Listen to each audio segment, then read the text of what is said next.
I'm Walter Cronkite. This is the story of Mustafa Kemal Atatürk, the strong man who in a little more than a decade led Turkey out of the Middle Ages and into the 20th century. The story, The Incredible Turk, as the Prudential Insurance Company of America presents the 20th century.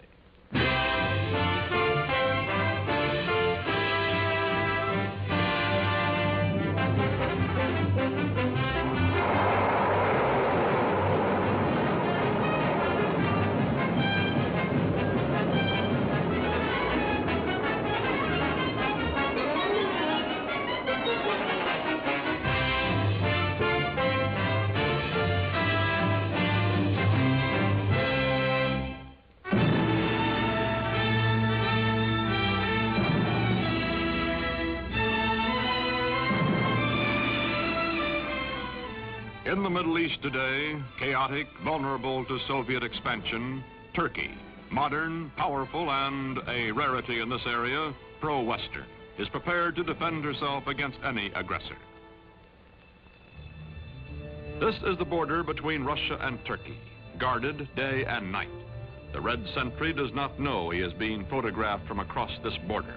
He feels that he is being watched. He is also suspiciously watchful.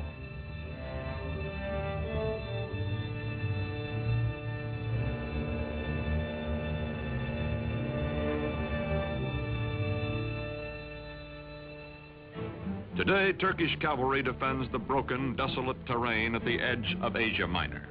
These cavalry squadrons are part of the strongest fighting force in the Middle East, the Army of Turkey, a democratic-minded member of NATO, military partner of the United States.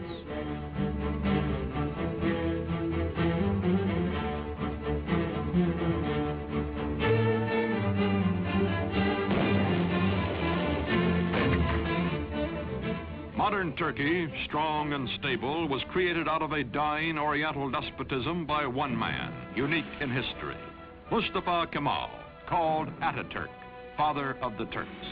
In a moment, this story, The Incredible Turk.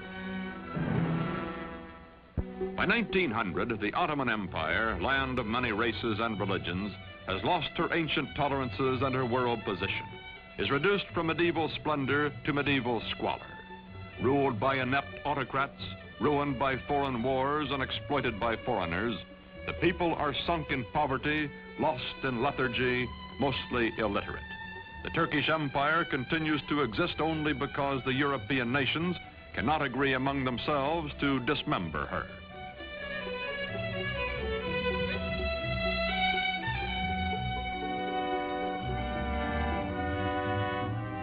Before World War I, Germany has plans to embrace Turkey as an ally, then to subjugate her as a satellite. To visit the sick man of Europe, as Turkey is called, comes the German emperor himself, Kaiser Wilhelm II. He is received with more than ceremony. His glowing promises, such as the Berlin to Baghdad Railroad, are believed by the Sultan and his government, and even by the nationalist-minded Young Turks.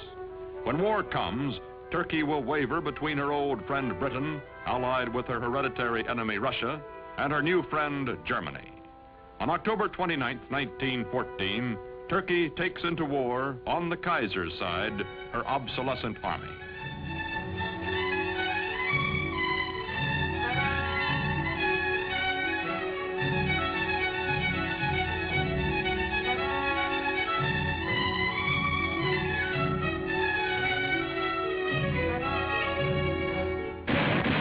February 1915, the British plan to force the Dardanelles past Gallipoli, take Constantinople, and free Russian shipping in one naval campaign. Mustafa Kemal is an unknown officer commanding a feeble Turkish division at Gallipoli. His brilliant strategy and ferocious personal leadership changed the course of the battle, the campaign, and the war. After 10 months, the British signal defeat and steam away, leaving on the historic shore of the Hellespont a new hero in Turkey. One victory, one great military commander are not enough. The defeat of the Central Powers by the Allies brings the end of the old Ottoman Empire. It is carved away, leaving only Turkey proper, a much smaller and more homogeneous land which, with leadership, may become a nation. November 1918. The ships of the victors crowd the harbor at Constantinople after World War I. From the palace of a weak and corrupt sultan, there comes no opposition. Turks bowing to Mecca accept their fate.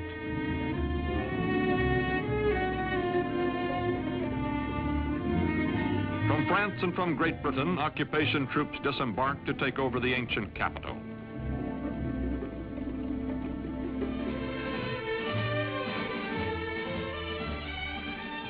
Sure that the Allied armies in Constantinople will do nothing to prevent it, Greece is preparing for an invasion of Turkey.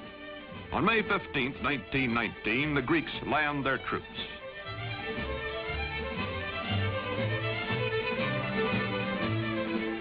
In Ankara, in the heart of Turkey, Mustafa Kemal organizes the Turkish liberation movement, takes command of the Free Turkish Army. From far off Constantinople, the Sultan repudiates him, but Mustafa grimly swears that he will gain Turkey's freedom or die. No other general equals this man, and the Turkish soldiers need only to be led to fight. They are traditionally warriors.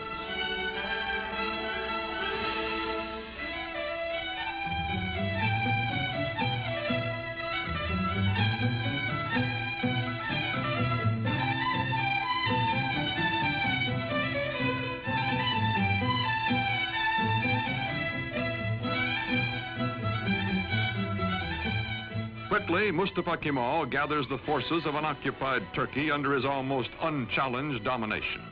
His hastily recruited bodyguards stand ready to defend him with their lives. Mustafa Kemal pits his cold, inexhaustible toughness, his unyielding determination, his knowledge that the people are with him, against the continued fanatic opposition of the Sultan's government. Ammunition must be made by hand, by old men and hungry workmen, boys and children. Mustafa Kemal's Turkey is going into battle with the Greeks.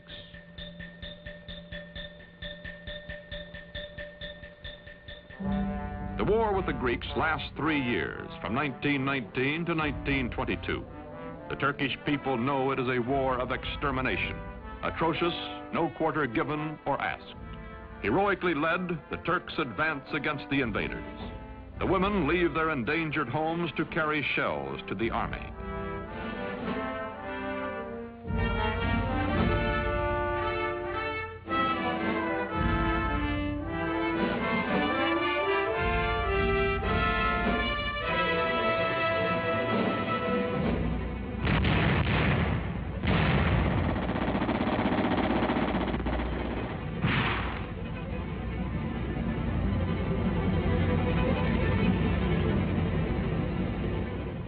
September 1922.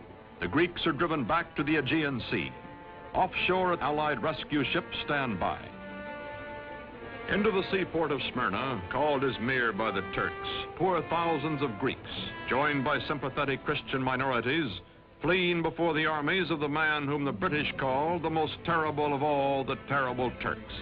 From the ships, bread comes to the docks for the desperate refugees.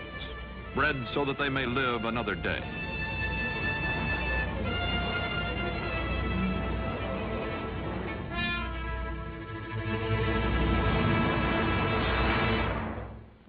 September 9th, 1922. The Turks enter Smyrna, last stronghold of the invaders. They take vengeance against the Greeks for whole Turkish villages wiped out, for their kinsmen massacred. The burning of Smyrna, the final atrocity that both the Greeks and the Turks disavow, ends a war that has become an unendurable nightmare for both sides. Its polyglot population takes to the sea as the flames destroy the great Homeric city.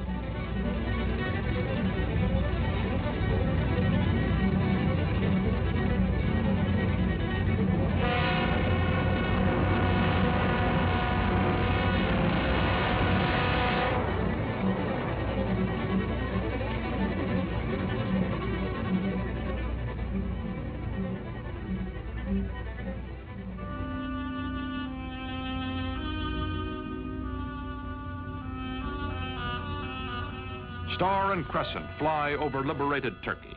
Mustafa Kemal Pasha, married to a woman of Smyrna who personifies his ideal of Western freedom for all Turkish women, is Chief of State and Supreme Commander of the Army. With the winning of the war, he removes his uniform, never to wear it again. He is now granted dictatorial powers by the elected National Assembly. In Constantinople, to be officially renamed Istanbul, the foreign occupation troops are evacuated.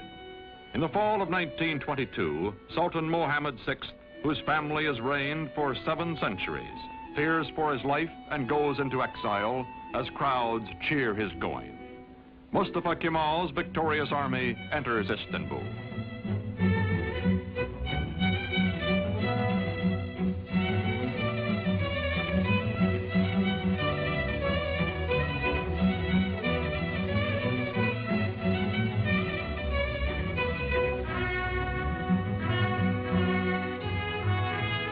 First president of the First Turkish Republic, Mustafa Kemal, during the 1920s, keeps his limitless wartime powers and his command of the army, makes the hard, dry town of Ankara his capital. His fantastic dream is not of empire or conquest, but of creating a democratic Turkey, a new kind of Turk in his lifetime. The Ottoman sultans also had been caliphs, secular and religious rulers. Turkey's new government separates church and state. Instead of Friday, day sacred to Islam, when Muslims everywhere ritually cleanse themselves, the Western Sunday is proclaimed the official day of rest. Although Mustafa Kemal insists on personal religious freedom, it is known that he personally detests the gesture of abasement prescribed for worship when Muslims touch their foreheads to the floor in their brimless headgear.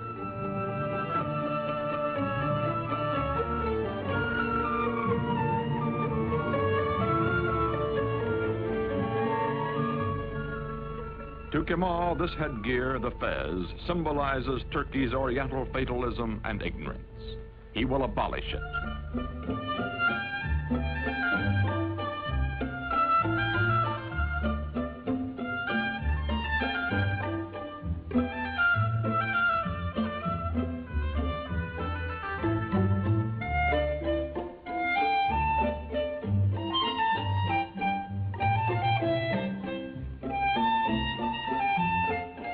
Wearing the fez becomes an act of treason. European hat makers unload in Turkey. But woe betide the foreigner who dares laugh at a Turk in his new hat. More than 90% of Turkey's 13 millions are illiterate. Mustafa, who earned in school his second name, Kemal, meaning excellent, himself takes charge of replacing the difficult, obsolete Arabic script. A new Latin alphabet, a revised and standardized Turkish language are prepared by experts bullied into haste by Kemal.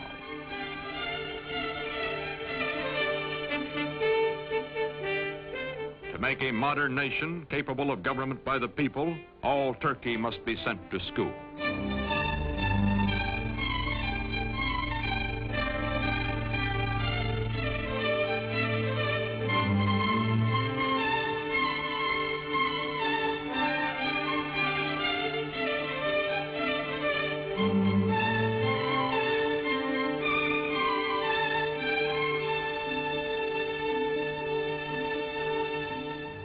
Islamic traditions are shattered. A man's image, Mustafa Kemal's, is displayed in public. He also orders all Turks to adopt Western-style family names and is himself christened Atatürk, meaning father of the Turks. The faces of Turkish girls and women are hidden, and they live in virtual slavery until Atatürk unveils them by decree.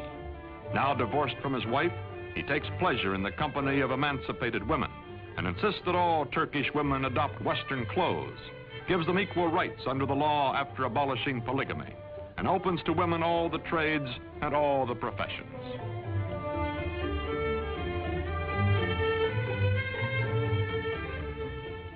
Atatürk, who has eaten the black bread of poverty and lived in the front lines of war, acquires the trappings of power.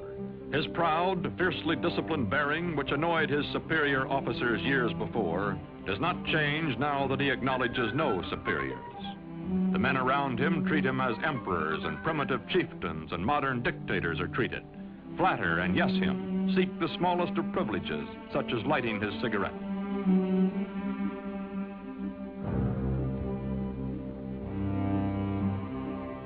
man in a hurry, he has no time for opposition or for modifying his programs. Is too concentrated to pay the slightest attention to the awkward and harassed civil servant who is about to drip peach juice on his shoulder, or to the waiter who will wipe it off.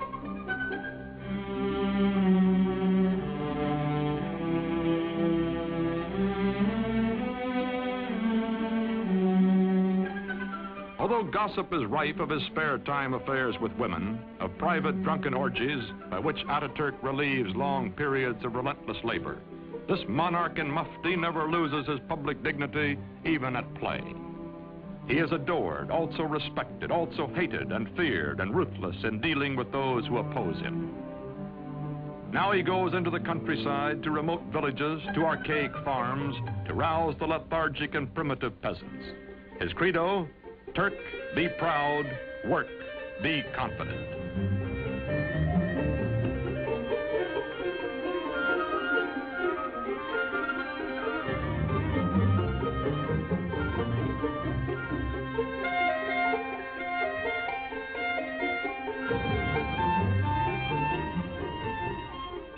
There are two ways of conquering, says Ataturk, by the sword or by the plow.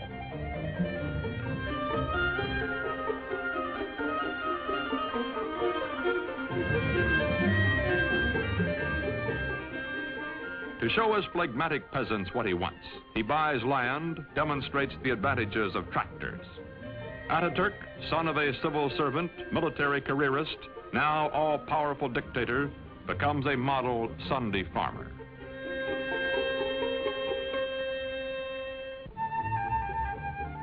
The world is anxious to restore good diplomatic relations with Turkey. From the United States comes Ambassador Joseph Clark Grew. For this revolution and high accomplishment, one man is primarily responsible. The name of Gazi Mustafa Kemal will forever be associated with the development, founding of the new modern Turkish state, and will forever be inscribed indelibly upon the rolls of history.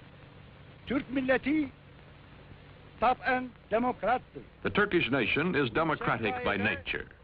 Zaten çok yükselmiş bulunan Amerika milletinin Türk milleti. I have no doubt that the American nation, which has gone so far in this ideal, is Turkey's friend in her aims.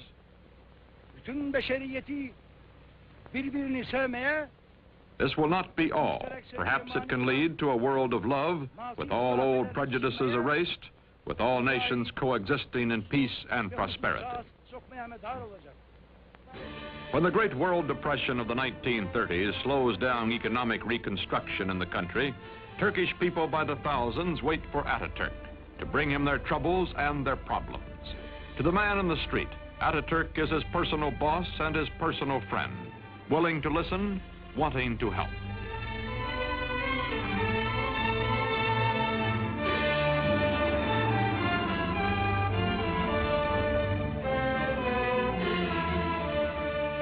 All over the country, Ataturk preaches the ways of the West, scolds and harries workmen to carry out his forcible plan for industrializing the Turkish Republic.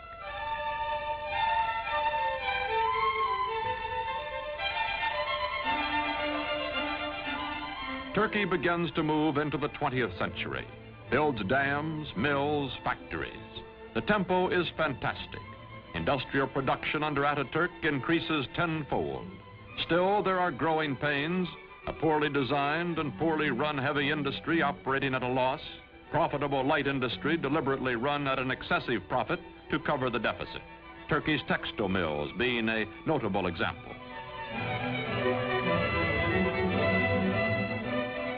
The European nations compete briskly for Turkish trade, for her surpluses, her chrome, and her tobacco, in exchange for the manufactured goods, machinery, and arms she imports. Turkey's foreign relations are excellent, but war is in the offing. Ataturk hopes Turkey can remain neutral, as indeed she will do during most of World War II. But meantime, he must mend his defenses and re-equip his neglected army, a bayonet army from an earlier era of belligerence.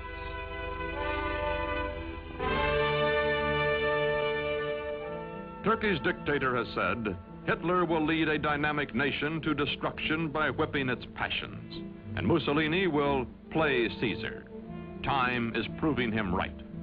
Aging now, Ataturk gives his personal fortune to the nation, lives quietly, spends time teaching the youngest of his 6 adopted daughters the alphabet he made all Turkey learn.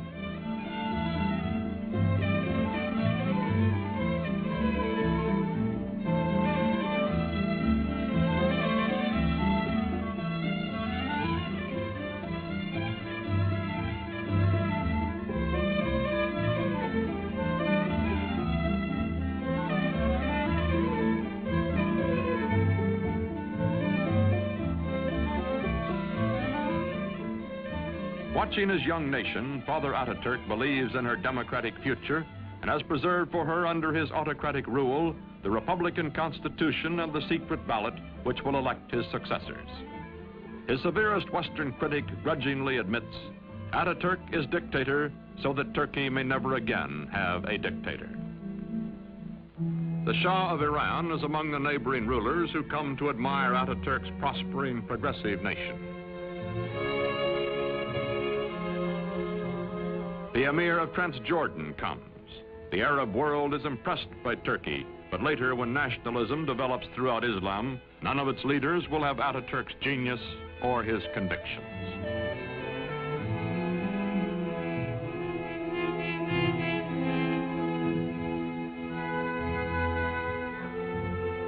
An ailing Ataturk spends much time aboard the yacht presented to him for his health by the Turkish people. Long ago, he has said, "I will lead my people by the hand along the road until their feet are sure and they know the way. Then my work will be done."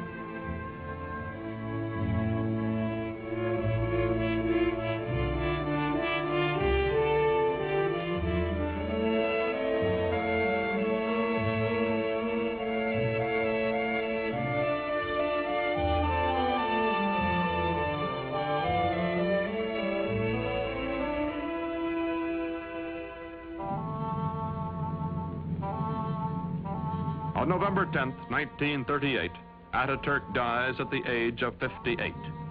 13 years of his life he spent in active warfare fighting for Turkey. For 15 years, until his death, he was our first president and absolute ruler. His last command is that his successor be one who will follow his course. Ismet İnönü is that man.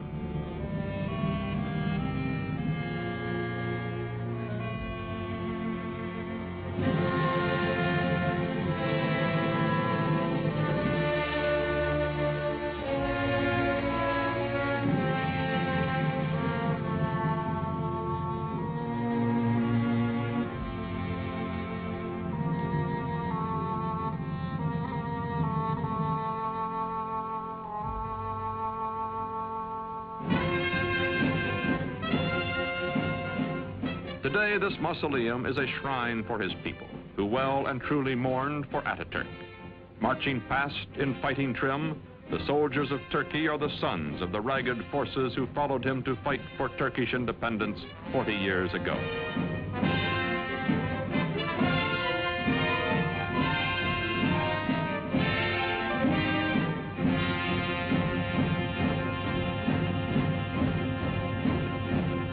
Modern Turkey is a vigorous ally of the West. She welcomes not only foreign products, but the foreign bases and men on her soil to help defend her way of life and her NATO alliance. Not all of her problems have been solved, however. Her economy is heavily bolstered by, some say virtually dependent on, Western aid. Her democracy is still far from perfect, and historians still argue about Ataturk, the man who in less than 2 decades made Turkey over. His methods, his tyrannies, his personal habits. Yet none denies the staggering achievements of the incredible Turk.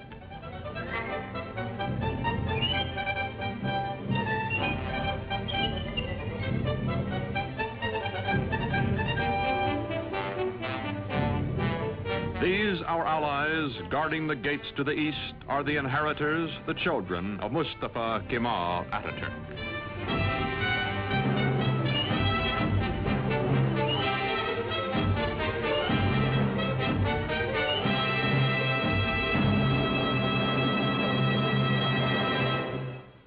story of next week's episode in a moment.